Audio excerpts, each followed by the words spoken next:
51 अध्याय माघ मास महिमा उपाख्यान। कुमारजी आज्ञा गर्नुहुन्छ हे अगस्त्यमुनि, तिमी ध्यानपूर्वक सुन। यति पातलका कुरा सुनाए, अब मर्त्यलोकको कुरा भन्दछु।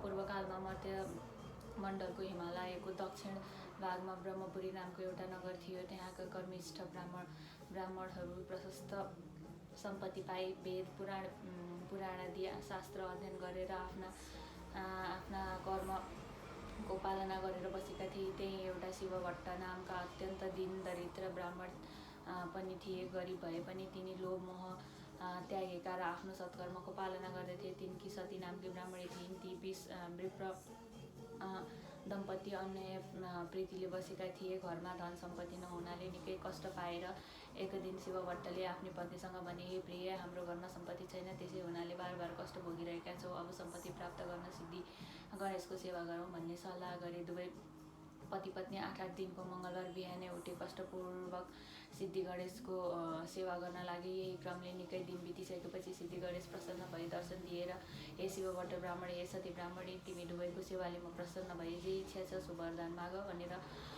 शिवभट्टले सिद्धि गणेशलाई दण्डवत प्रणाम गरी अञ्जली जोडेर, हे गणनाथ, अरू के वर मागौँ? पूर्व जन्ममा नकमाएको हुनाले यस जन्ममा दरिद्री भएर कष्ट भोगिरहेका छौँ। अब सम्पत्ति पाउने इच्छाले हजुरको सेवा गरेका हौँ। सम्पत्ति ती कष्ट निवारण गरिदिन हवस् भनी बिन्ती चढाए। अनि सिद्धिविनायकले आज्ञा भयो, हे शिवभट्ट, आजको 8 दिनमा मङ्गलबार बिहानै आई मेरो पूजा गर्नु। उसै बेला मेरो मुखेन्जी जो देखाउला त्यो घर लगी तसलामा राखी माथिबाट तसलाले छोपिदिनु। 4 दिनपछि छोपेको तसला झिकी हेर्नु, सुन गइरहला अनि त्यसका प्रभावले प्रशस्त सम्पत्ति पाई सुखी हुनेछौ। तिमीलाई सम्पत्ति हुने वरदान दिए। अब आफ्नो घर जाऊ। यति गणेशजीको वचन सुनि शिवभट्ट ब्राह्मण र सती ब्राह्मणीले सिद्धिविनायकलाई दण्डवत प्रणाम गरे। अनि विनायक अन्तर्धान भएपछि उनीहरू घर फर्केर आए। 8 दिन बित्यो र मङ्गलबार बिहानै पूजा सामग्री लिएर ती विप्र दम्पति सिद्धिविनायकको मन्दिरमा गएर उनको अगाडि एउटा लड्डु देखे। अनि दुवै पति पत्नीले नित्य जस्तै विनायकको पूजा गरेर त्यो लड्डु घर लगी तसलामा राखी माथिबाट तसलाले छोपिदिए। 4 दिनपछि छोपेको तसला झिकिएर सुनको लड्डु भइरहेको देखि प्रसन्न भए, सुरक्षित गरी राखे। उसै दिनदेखि शिवभट्ट ब्राह्मण उसै सुनका प्रभावले असङ्ख्य सम्पत्ति पाए सुखी भए। 10 घर डुली भिक्षा मागेर खाने शिवभट्टले सम्पत्ति पाएपछि एक दिन आफ्नै स्त्रीसित भने, हे सती, पूर्व जन्ममा दान धर्म गर्न नसकेको यस जन्ममा कष्ट भोग्यौ।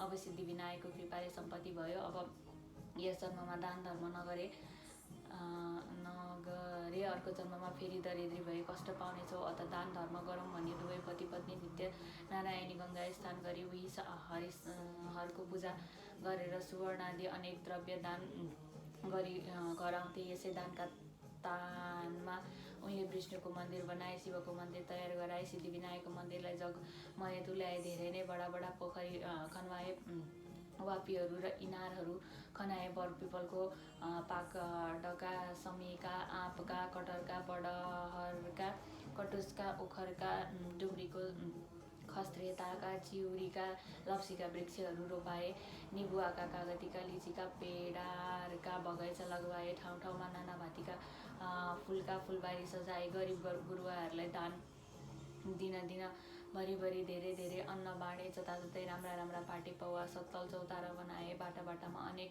ठाउँ पैसालाहरू रखवाए। ती पैसालाका नगिचै छायादार पाकडका, चाँपका रुखहरू रोपाए। ती वृक्षका फेदमा बिसाउन चौतारा चिनुवाए। धौघाटका वरिपरि साधु सन्त पकड तीर्थयात्रीहरूलाई बास बस्न धर्मशाला बनाइदिए। अनेक कुटीहरू बनाए। तीर्थयात्रीहरूका लागि सादा व्रत खोली दिए। पाठशाला खोलेर विद्यार्थीहरूलाई पढाउनका लागि गुरु तथा बस्नका लागि छात्रावास अनि खानका लागि भोजनालयको व्यवस्था गरेर त्यस्तै अरू पनि अनेक दान धर्मका काम गरे। त्यसरी दान धर्म गर्नाले शिवभट्ट ब्राह्मणको सम्पत्ति झन्झन बढ्दै गयो। त्यो देखेर एक दिन शिवभट्टले आफ्नी पत्नीसित भने, हे स्त्री, सम्पत्ति मात्र भएर के गर्ने? हामी वृद्ध भयौँ, हाम्रो सन्तान छैनन्, पछि सम्पत्तिको रक्षा को गरिदेला? अत सन्तानका निम्ति फेरि सिद्धिविनायकको सेवा गरौँ। यस्तो सल्लाह गरेर अघि जस्तै 8 दिन मङ्गलबार बिहानै सिद्धिविनायकको सेवा गर्न लागे। तिनका कपट सेवाले विनायक प्रसन्न भई दर्शन दिएर हे शिवभट्ट ब्राह्मण तिम्रो सेवाले म प्रसन्न भयो वरदान माग भन्नुभयो। त्यस्तो कृपा सुनि शिवभट्ट र सतीले अञ्जली जोरी बिन्ती गरे, हे गणेशदान हजुरका कृपाले सम्पत्ति पायौँ तर सन्तान छैनन्। त्यो सम्पत्तिको रक्षापछि कसले गरिदेला, अत सन्तान पनि दिनुहोस्। तिनको यस्तो प्रार्थना सुनि सिद्धिविनायकले आज्ञा भयो, हे शिवभट्ट सन्तान पाउनका लागि तिमीले 3 वर्षसम्म लगालग माघ स्नान गर्नुपर्छ अनि मात्र तिमीलाई म सन्तान दिन सक्छु। मकर राशिमा सूर्य सरेको दिनदेखि त्यस राशिमा सूर्य रहेसम्मका 30 दिनलाई माघ महिना भन्दछन् र ती 30 दिनमा गरिने नियमपूर्वकको नित्य स्नानलाई नै माघ स्नान या मकर स्नान भन्दछन्। जस्तै प्रत्येक दिन सूर्य उदाउँछ, रातभरि चिसिएको वातावरणमा पूर्वतिरबाट आइरहेको सूर्यका ताता किरणले मिसिएर उत्पन्न भएको ओसिलो तुवालोले छेकिएर सूर्य राता देखाउन्जेल चिसो तातो मिसिएको वातावरणीय समय अति पुण्यदायी र स्वास्थ्यवर्धक हुन्छ। त्यस्तै सूर्य दक्षिणायन भएका बेलामा अन्तिम चिसो वातावरणबाट सूर्य उत्तरायणतिर सर्दाको तातो वातावरण प्रारम्भ हुँदा चिसोले बढ्दो तातोमा मिसिँदै गएको माघ महिना पनि अति पुण्यदायी हुन्छ। अरू प्रत्येक राशिमा सूर्य सर्दा प्रकृतिका भिन्न भिन्न वस्तुहरू सूर्यका भिन्न भिन्न प्रभाव परे झैँ मकर राशिमा सूर्य सर्दा सूर्यको पुण्यदायी प्रभाव पानीमा परेको हुन्छ। यसैले माघ महिनाको माघ स्नान माघ दान अति पुण्यदायी हुन्छ। त्यस पुण्यले चिताएको चिज पुर्याउँछ। जस्तो ग्रहहरूमा सूर्य सर्वश्रेष्ठ छ, अन्य नक्षत्रमा चन्द्रमा सर्वश्रेष्ठ छ, त्यसैले महिनाहरूमा माघ अति श्रेष्ठ छ। तसर्थ हे शिवभट्ट ब्राह्मण, यस मनुष्यलोकमा जो जन कामिनीहरूको कटाक्ष वाणले एकदम विद्व भएका छैनन् अर्थात् जो जन स्त्री लम्पट छैनन् त्यस्ता ती जन मात्रै मकरमा सूर्य रहँदा तलाउमा वा नदीहरूमा वा पुण्य तीर्थहरूमा श्राद्ध विश्वासपूर्वक स्नान गर्न चाहन्छन्। जो जन बिना आगो बिना यज्ञ बिना पाटी पौवा निर्माण गरी सद्गति पाउन चाहन्छन् त्यस्ताले माघमा बस्ती बाहिरका भरसक बहँदो जलमा बिहानै नुहाउने गरून्। हे शिवभट्ट, जो जन गाई भूमि सुन माणिक्य आदि दान नगरिकन नै सुन गाई आदि दान गरेको फल प्राप्त गर्न चाहन्छन् तिनीहरूले पक्कै पनि माघ स्नान गर्नुपर्छ। 21 दिने व्रत कछुवावत र पराग व्रतले आफ्नो शरीरलाई नसुकाइकन जो स्वर्ग जान चाहन्छन् तिनीहरूले माघभरि अवश्य नै नदी वा सरोवर यानि ठुलो पोखरीहरूमा नुहाउनु। वैशाखमा हरिको पूजा, कार्तिकमा तपरूपी पूजा र माघमा चाहिँ तपस्या होम तथा दान तीनौटे गरिन्छ बराबर। अर्थात् हर साल यस्तो गर्ने व्यक्ति अवश्य नै अर्को जन्ममा लक्ष्मीपति राजा हुन्छ। उसैलाई कैवल्यधाम प्राप्त गर्ने अर्थात् मुक्ति हुने बुद्धि जम्दछ र फेरि मृत्युलोकमा ओर्लने हुँदैन।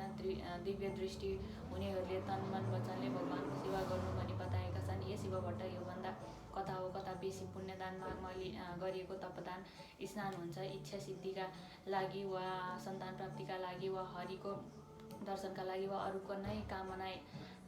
नै कामना यानि चाहना लागि काया शुद्धि गरेको व्रती भएको नहुनेले ती चारै प्रकारको फल पाउँदछ। अदितिले माघभरि खाँदै नखाई 12 वर्षसम्म माघ स्नान गरिन्। त्यस्तै उनले तिनै लोक झल्काउने सूर्य जस्ता तेजिला 12 वटा पुत्र पाइन्। माघ स्नानको प्रभावले नै रोहिणी सुभगा अर्थात् सौभाग्यवती अनि अरुन्धती दानशील तथा शची सातले महलमा रूपराशिले झकिझकाउ भएर रहेकी छिन्।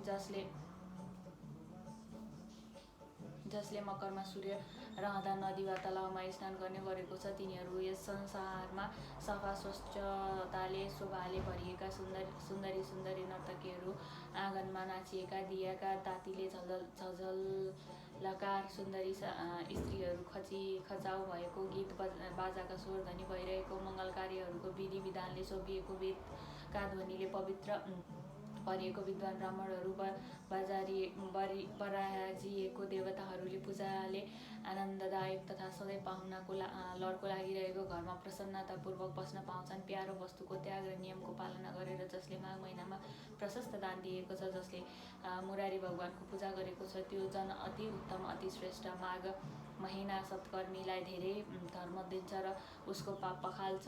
सदा इच्छा पूर्ति चाहनेहरूले उसले चाहेका फल दिन्छ। त्यो नचाहनेहरूलाई ज्ञान दिन्छ। जुन लोक ज्ञानीहरूलाई, जुन लोक वनमा बसेका तपस्या गर्नेहरूलाई, जुन लोक विष्णुका भक्तहरूलाई मिल्छ, ती लोक माघमा नित्य स्नान गर्ने जनहरूलाई सदाका लागि मिल्छन्। हे शिव भट्ट, अरू पुण्यहरूले त पुण्य भोग सकिएपछि स्वर्गबाट फर्कनुपर्छ, तर माघ स्नान गर्ने मनुष्यहरूले त कहिले पनि स्वर्गबाट फर्कनु पर्दैन। जो जन माघमा स्नान गरेर दुधालु गाई वैदिक ब्राह्मणलाई दान दिन्छ, त्यस गाईका सर्वाङ्गमा जति रौँ छन् त्यति 1000 वर्षसम्म त्यो जन स्वर्गमै रमाइरहन्छ। यो माघ स्नान गर्ने मनुष्य गुड सुक्कर मुछेका तिल दान गर्छ, त्यसका सबै पाप पखालिन्छ। निश्चय नै त्यो जन निर्मल भएर शोभिन्छ, किनकि सबै धान्यहरूमध्ये तिल जो छ त्यो पाप नाश गर्नेवाला हो। त्यसकारण हे शिवभट्ट, माघमा प्रयत्नपूर्वक सकेसम्म तिल दान गर्नुपर्छ। नियमपूर्वक माघ स्नान गर्नाले ब्राह्मण भोजन पनि गराउनुपर्छ अनि ब्रह्म भोजनद्वारा आफ्नो पितृहरूलाई तृप्त पारेर शुद्ध आत्मा भएको त्यो जन विष्णुको परम पदमा प्राप्त हुन्छ। त्यसकारण प्रयत्नपूर्वक पनि माघ महिनाकन दानले बिताउनुपर्छ। कसैले पनि माघ महिनालाई बिना दानले बिताउनु हुँदैन। आफ्नो सावकाश अनुसार विचारेर पक्कै पनि माघमा सधैँ दान गर्नुपर्छ। जो जन माघ स्नान गरेर ब्राह्मणहरूलाई जुत्ता कमण्डलु दान दिन्छ, त्यो जन अवश्य नै स्वर्गमा गएर रहन्छ। माघ स्नान रूपी उत्तम तपस्या गर्ने जन कदापि दान बिना माघ नबिताओस्, किनकि त्यो दानले स्वर्ग प्राप्त हुन्छ, दानले नै स्वर्ग मिल्छ, दानले नै सुख मिल्छ, दानले नै पाप नाश हुन्छ। र यो आश्चर्यको कुरो छ कि महापातक पाप पनि माघमा गरेको दानले नाश हुन्छ। जस्तो सूर्यको बिना आकाश, जस्तै सन्तान बिना फुल, आचार बिना घरको शोभा हुन्न, त्यस्तै बिना दानको तपस्या शोभिँदैन। दानभन्दा अर्को पाप नाश गर्ने पवित्र वस्तु केही छैन।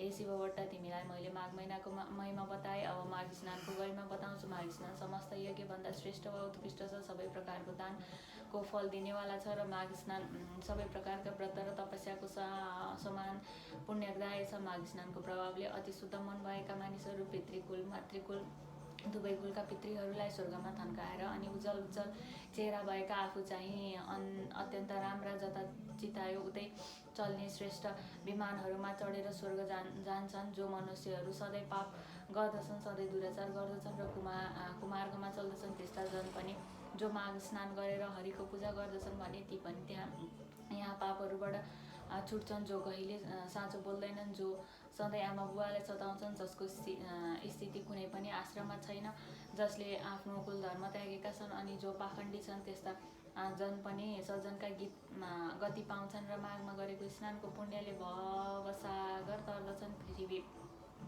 तलका पुण्य तीर्थहरूमा माघ स्नान गर्न नपाउनु मनुष्यहरूलाई अति दुर्लभ छ, किनकि त्यही माघ स्नानको प्रभावले मनुष्यहरूले ब्रह्मज्ञानीले पाउने पद पाउँदछन्। यस बारेमा विचार्नुपर्ने कुनै काम छैन। हे शिवभट्ट, माघ महिनाका कल्पवास बस्नु, दान गर्नु, हरिको मन्दिरमा जानु, हरिको पूजा गर्नु, यी सब काममा पुण्य अक्षय अर्थात् ननासिने हुँदछ।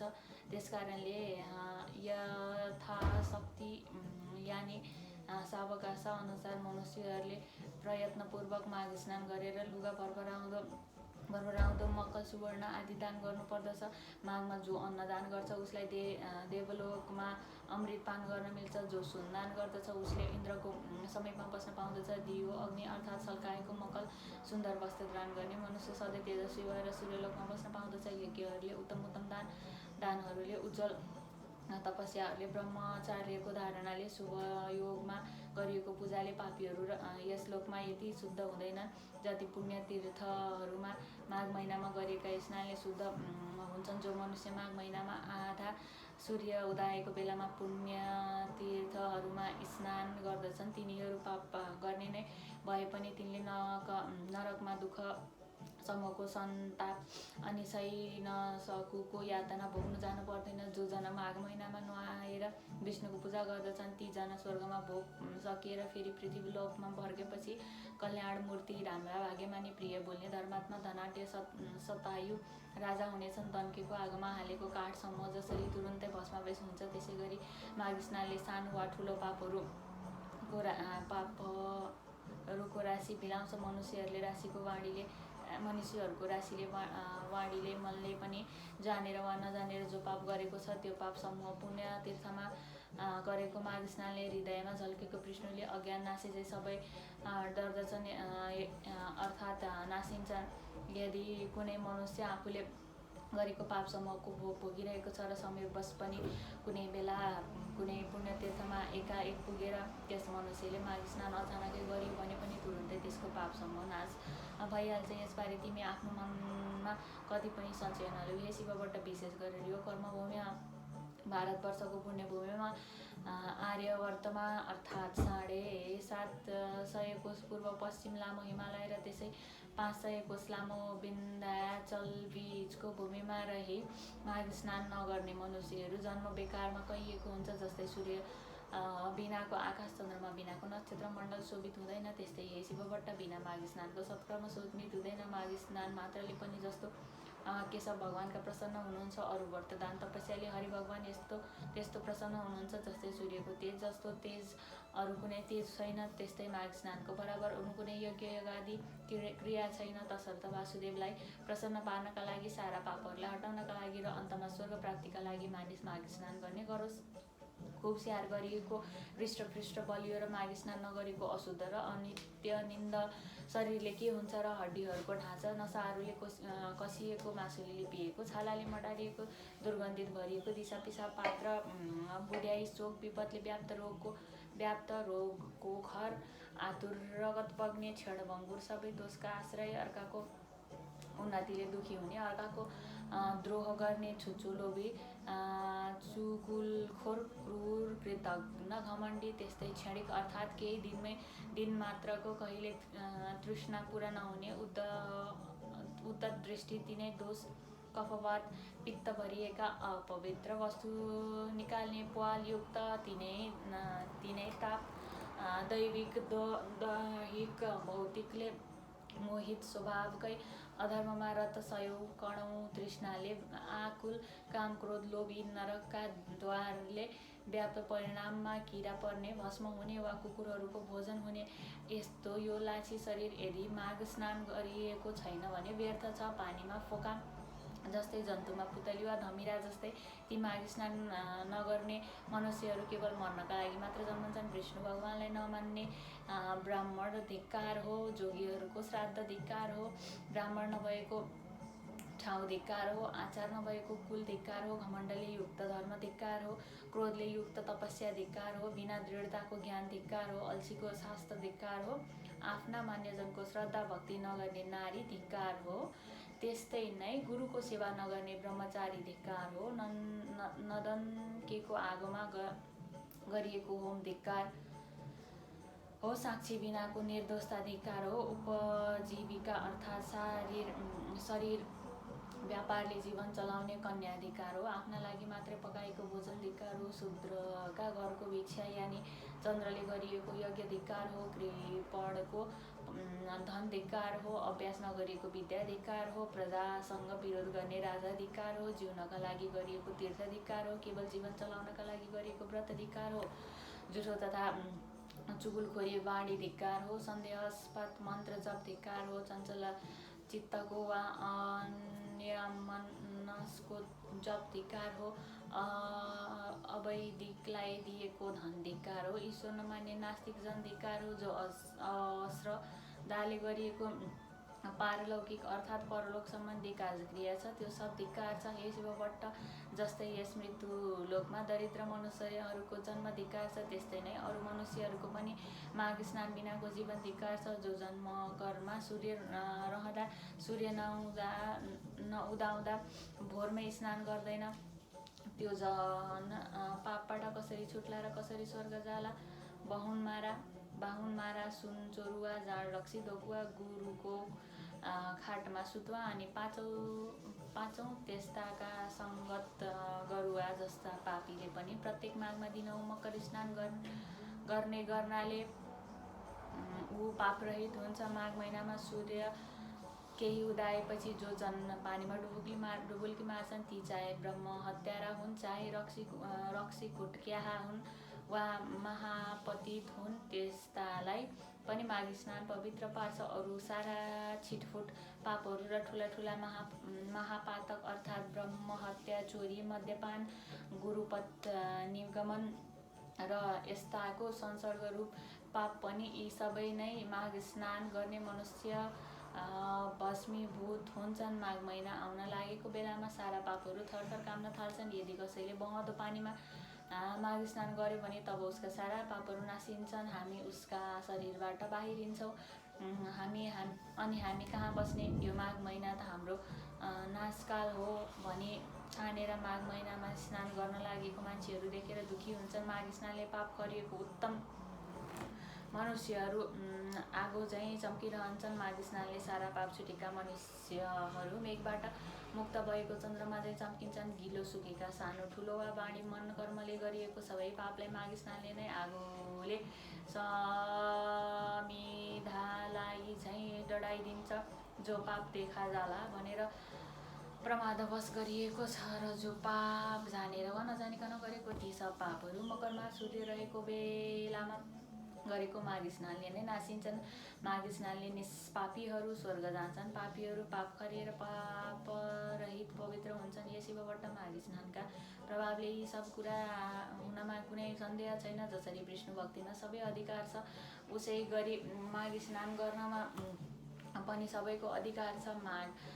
माघ सबैलाई स्वर्ग दिने र सबैको पाप नाश गर्नेवाला हो। यही ठुलो मन्त्र हो र यो नै ठुलो तपस्या हो। यो माघ स्नान नै पाप निखार्ने अति उत्तम ठुलो प्रायश्चित हो। मनुष्यहरूको जन्मान्तरको अभ्यासले मात्र माघ स्नानमा श्रद्धा भक्ति हुन्छ। हे शिववट, जसरी जन्मान्तर अभ्यासले मात्र अध्यात्म ज्ञानको प्राप्ति हुन्छ, त्यसै गरी संसार रूपी हिलाकोले पखाल्न निपुण यो श्रेष्ठ माघ स्नान पवित्रहरूलाई पनि अझ पवित्र पार्ने हो। हे शिववट, ब्राह्मण हिमालयको दक्षिण पहाडी प्रान्तमा रहेको त्यस घौघाटमा गरिएको माघ स्नानहरूले सारा पाप हर्दछन्। 7 जन्मदेखि थुप्रिएको पाप र वर्तमान जन्ममा गरिएको भयङ्कर पाप पनि नाश पारिदिन्छ। मुनिहरू जुन पापका प्रायश्चित नै भन्दछन् त्यो पाप पनि पुण्यतीर्थहरूमा गरिएको माघ स्नानले नाश हुन्छ। जो जन श्रद्धाले मानसरोवरमा माघभरि बसी त्रिकाल स्नान गर्दछन् त्यो जन त मुक्ति नै हुन्छ। कति लामो हो। अछोदमा माघभरि स्नान गर्नाले इन्द्रलोक प्राप्त हुन्छ। बदरिकाश्रममा माघभरि स्नान गर्नाले निष्पाप होइन्छ। नर्मदारी माघभरि मन सङ्कल्प पाप नाश हुन्छ, दुःख नाश हुन्छ, चिताएको फल पाइन्छ, मरेपछि शिवलोकमा बास पाइन्छ। यमुनामा माघभरि स्नान गर्नाले सारा पाप नासी सूर्यलोकको प्राप्त हुन्छ। सरस्वतीमा माघभरि नुहायो भने सारा पाप नासिन्छ, मरेपछि ब्रह्मलोकले बास पाउँछ। विशालामा माघभरि स्नानले गर्नाले चिताएको कुरा प्रशस्त पाइन्छ र त्यस स्नानले पापी रूपी दाउराको खलियोलाई डडेलोले जङ्गललाई चाहिँ भस्तीभूत पार्छ र गर्भवासको ओहोर दोहोरो फोहोरलाई पनि समाप्त गरेर मुक्ति नै दिलाउँछ। गङ्गाजीमा गरिएको माघ स्नानले विष्णु लोक मिल्छ अथवा धेरै वर्षसम्म स्नान गरिरहन्छ मुक्ति नै पनि मिल्छ भनिएको छ।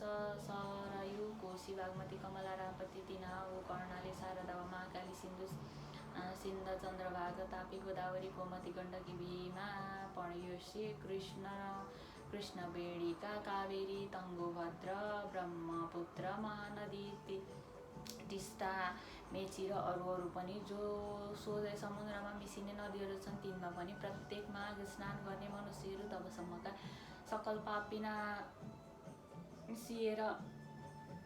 पछि स्वर्गलोकमा बास पाउनेछौँ। नैमिषारण्यमा प्रतिवर्ष माघ स्नान गर्नाले विष्णुको समीपको वास र पुष्कर रकम माघभरि स्नान गर्नाले ब्रह्माको नजिकमै बस्न पाइन्छ। पुरी क्षेत्रमा माघभरि स्नान गर्नाले इन्द्रका लोकमा बास पाउँछ र देवमा माघभरि माघ स्नान गर्नाले योग सिद्धिको फल पाइन्छ। मकरमा सूर्य रौन्जेल प्रवास तीर्थमा गरेको माघ स्नान रुद्रको कर्ण हुन पाइन्छ। देवीको अर्थात् धौकीमा गरिएको माघ स्नानले देवताको जन्म पाइन्छ। त्रिशुलीमा गरिएको माघ स्नानले कैलाशको बास पाइन्छ। गोमतीमा माघभरि गरेको माघ स्नानले कैलाशमा बास पाइन्छ। गोमतीमा माघभरि गरेको माघ स्नानले फेरि जन्मनु पर्दैन। हेमकुटमा माघकालमा ओङ्कारमा अमेश्वरमा नीलकण्ठको जलमा माघभरि माघ स्नान गरेर रुद्रको लोकमा ऐश्वर्यले बस्न पाउँछ। कुनै पनि 3 नदीहरूको सङ्गममा माघभरिमा गरे आफ्नै इच्छा पूर्ति हुन्छ। जीवनमा दुःख आइपर्दैन। तर हे शिवभट्ट गण्डकी धौकी त्रिशुली सङ्गम भएकी नारायणी बनेको गौघाटको त्रिवेणीमा र गङ्गा यमुना सरस्वती मिलेर स्थान प्रयागको त्रिवेणीमा त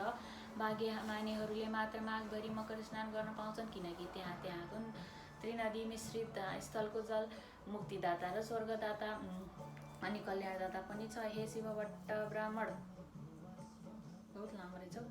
स्वर्गमा रहने देवताहरू पनि देवघाटको त्रिवेणी र प्रयागको त्रिवेणीको महिमा बखान निरहन्छन्। जहाँ मकरभरि स्नान गर्ने मनुष्यहरूले अन्तमा विष्णु लोकको वा देवता लोकको बास पाउँछन्। जो मनुष्यहरू यी दुवै त्रिवेणीमा एकमा रहेर माघभरि नै सङ्गम स्नान गर्दछन् भने ती झन् धेरै धेरै पापी भएर पनि तिनले नर्क देख्नु पर्दैन। तिनीहरू सरासर वैकुण्ठ वा स्वर्ग जान्छन्। किनकि हे शिवभट्ट, उहिले ब्रह्माजीले तराजुको एकपट्टिको पलडामा समस्त तीर्थहरू, व्रतहरू, दानहरू, तपस्याहरू, यज्ञहरूका पुण्य फललाई र अर्कापट्टि पलडामा देवघाटमा गरिएको माघ स्नानहरूको पुण्यकाललाई राखेर तौले त माघ स्नानको पुण्य फल नै भारी भयो।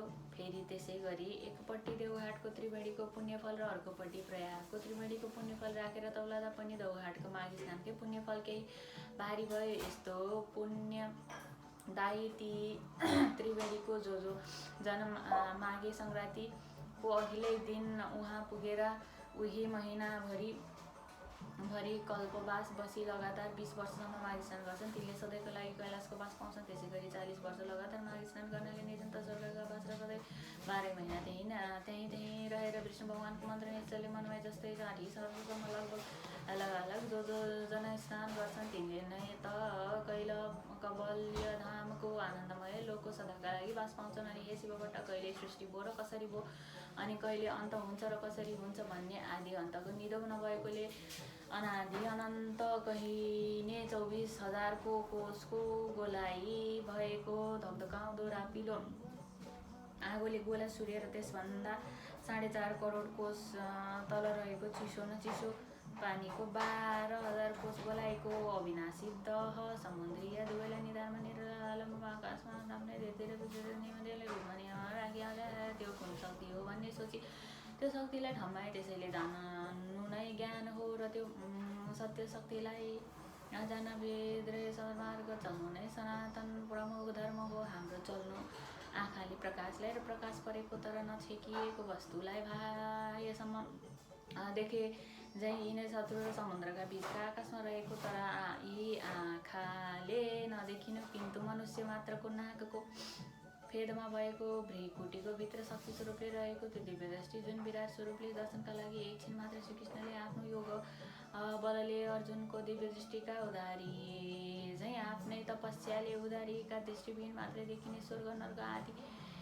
लोक देख्नलाई चाहिने कहिलेकाहीँ नै आँखामा झिलिक्क गर्ने दृष्टि दिव्य दृष्टि उघार्न गरिने सो प्रयास नै तपस्या हो र त्यस तपस्यामा चाहिने साधना सूर्य तेजमा अभिचल र अडाइराख्ने ध्यान नै योग हो।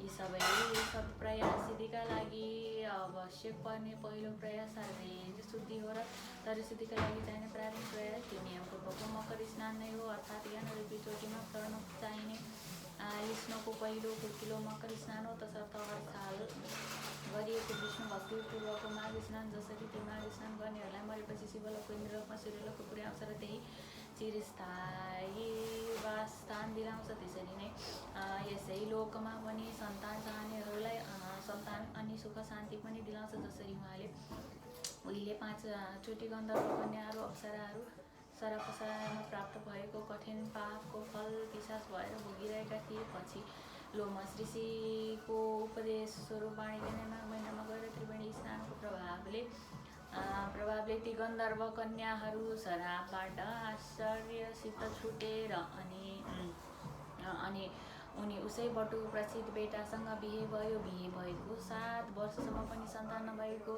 पिरिएको तिनीहरूलाई पछि फेरि लोमसले पनि 3 वर्षसम्म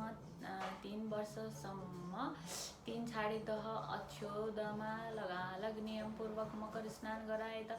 तब तिनीहरूले 3 वर्षको बिराएर ग्याल्टी छोराछोरी पाएका थिए। यो आश्चर्य लाग्दो कथा पनि सन्तान चाहने तिमीहरूलाई अर्को मङ्गलबारमा सुनाइदिनेछु। इति श्री स्कन्द पुराणे केदारखण्डे माघमात्म्ये कुमारागस्त्ये संवादे श्री सुस्तानी परमेश्वराय व्रतकथाय माघ मासमिह वर्णन नाम 19 अध्याय। श्री